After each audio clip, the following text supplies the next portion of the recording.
আমার মনে হয় ভারত তার ইন্টারেস্টকে প্রাধান্য দেবে। ভারত যদি মনে করে যে আমি বাংলাদেশের যে কোনো সরকারের সঙ্গে ডিল করলে আমার জন্য উইন উইন সিচুয়েশন হতে পারে, তারা তো তাদের ইন্টারেস্টটা দেখবে। সো তারা সেই পথেই হাঁটবে। আমার মনে হয় না প্র্যাকটিক্যালি এখনকার প্রেক্ষাপটে যে ভারতের যে একেবারে আওয়ামী লীগকেই দরকার, ব্যাপারটা তা না। সবাই ক্লেম করে, রাজনৈতিক দলগুলো তারা তাদের অংশ ক্লেম করে, কোনো কোনো ব্যক্তি তাদের ব্যাপারটা ক্লেম করে, কিন্তু এখানে যে একটা গণমানুষের অংশগ্রহণ এবং তাদের হারিয়ে যাওয়া, এইটা বিকৃত হওয়ার ঝুঁকি সবচেয়ে বেশি আছে বলে আমার মনে হয়। আমরা শুনলাম, গণমাধ্যমে খবরও বের হয়েছিল যে আমাদের প্রধানমন্ত্রী তারেক রহমান প্রথম সফরে ভারতে যাবে, এটাই শুনে আসছিলাম। পরবর্তী দেখলাম যে মালয়েশিয়া হয়ে চীনে। এটা কি কোনো সম্পর্কের ক্ষেত্রে অবনতির কোনো লক্ষণ কিনা? যেহেতু পুশিনের ব্যাপারটা খুব এখন ইফেক্টিভ হচ্ছে, ভিসাটাও স্বাভাবিকরণ হচ্ছে না, তার মানে কি বিএনপির সাথে ভারতের সম্পর্কটা সে আগের মতো টানাপোড়েনের মধ্যে রয়ে গেছে বলে আপনি মনে করেন, না কিছুটা স্বাভাবিক হচ্ছে? খুব যে বেশি স্বাভাবিক হয়েছে ব্যাপারটা কিন্তু তা বলা যাবে না। আমরা বাইরে থেকে দেখতে পাচ্ছি না সেটা। আপনি প্রধানমন্ত্রী উপদেষ্টা ডাক্তার জাহেদকে নিয়ে দিল্লি এয়ারপোর্টে যা হয়েছে সেটা দেখলেন। তারপরে নতুন হাইকমিশনার ভারতে, তিনি বাংলাদেশে এসে যেসব বক্তব্য দিলেন সেটাও সরকার ভালোভাবে নেয়নি, রাইট। বিএনপি সরকার। সীমান্তে যে পুশব্যাকের যে ঘটনাগুলো ঘটছে, একটা উত্তেজনা, সেটা আরেকটা বড় ধরনের ব্যাপার।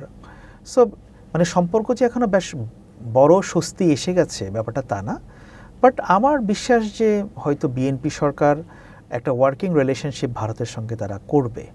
ভারতও চায়, বিএনপিও হয়তো চাইবে, কারণ একটা ওয়ার্কিং রিলেশনশিপ তো আপনার সঙ্গে থাকবে। হয়তো অনেক বেশি দহরম মহরম থাকবে না, একটা উইন উইন সিচুয়েশনের ভিতর দিয়ে একটা ওয়ার্কিং রিলেশনশিপ হয়তো থাকবে। তাহলে কি আমরা ধরে নিতে পারি যে এই যে লম্বা একটা সময় ভারত সরকার, যে আপনার কথাও যেটা আসছে যে আওয়ামী লীগের প্রতি তার খুব একটা গুরুত্ব বেশি ছিল, ওই একই নীতিতে ভারত সরকার হাঁটছে, এটাই কি সেটা? It depends.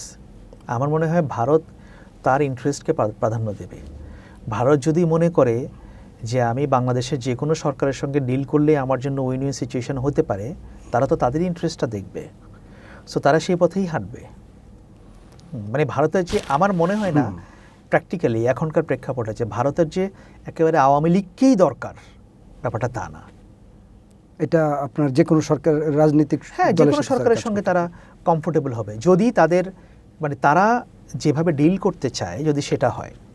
জুলাই আন্দোলনের ইতিহাস লেখার সময় কোন জিনিসটা বিকৃত হওয়ার ঝুঁকি আছে বলে আপনি মনে করেন? এবং আসলে জুলাই যে স্পিডে আমরা ছিলাম, বা আমরা দেখেছি যে জুলাইয়ের যে একটা স্পিড ছিল বাংলাদেশে, যত দিন যাচ্ছে তত মনে হচ্ছে যে এটার মধ্যে একটা বিভক্তি চলে আসছে, এবং এটা কি মনে করেন আপনি? যে জিনিসটা বিকৃত হওয়ার সবচেয়ে বড় ঝুঁকি আছে সেটা হচ্ছে এদেশের মানুষের অংশগ্রহণ।